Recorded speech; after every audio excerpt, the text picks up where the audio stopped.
Yeah, well that's all done now. I finished. Very happy now I finished. And it's getting dark out there now, and it's Sunday the 15th of March now, and all my paintings are finished for this show now.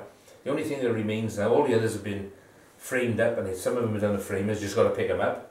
Just got to get the frame for this one now, fitted in, and Mike's carving it away. So I'll go over there tomorrow now and see how he's getting on with it. You know, I hope I'll catch him chipping away in his shed there. And of course, to study lighting, the main man in my opinion is Caravaggio.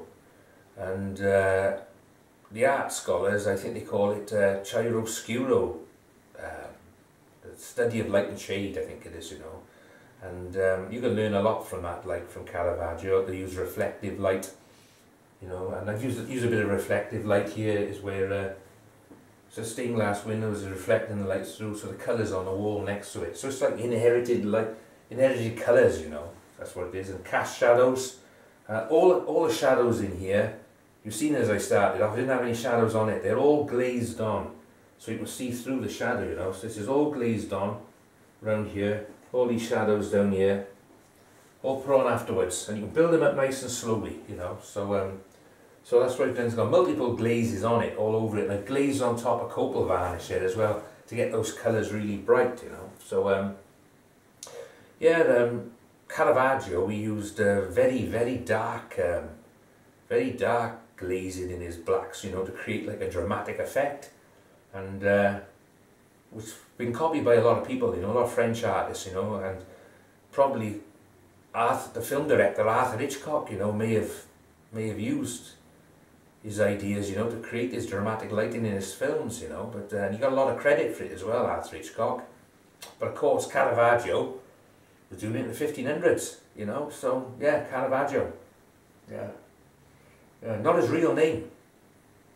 Not his real name, of course. I mean, he was from a town called Caravaggio near Milan, I think it was, you know, and his real name is Michelangelo, and for some reason or other, I didn't think that was a good enough name to be for an artist, you know, Michelangelo.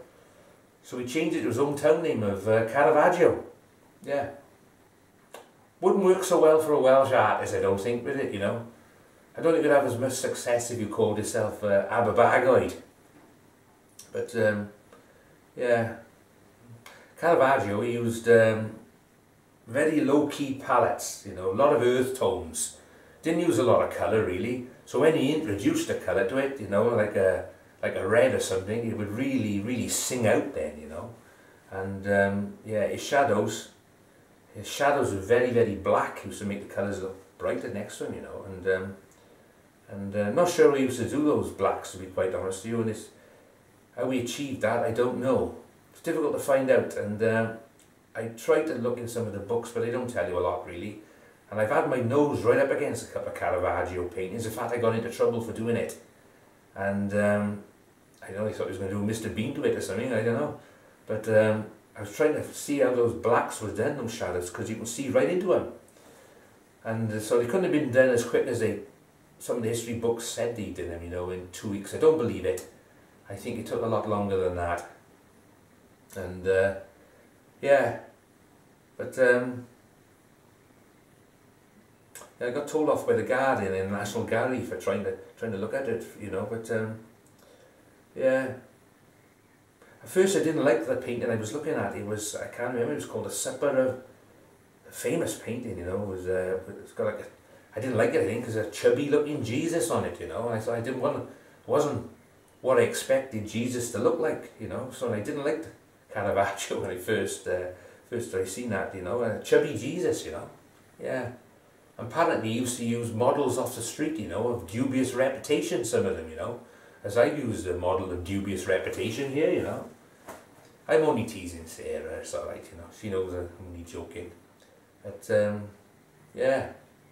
But Caravaggio himself, you know, so it's read in the books, you know, was a gay prostitute as well, you know.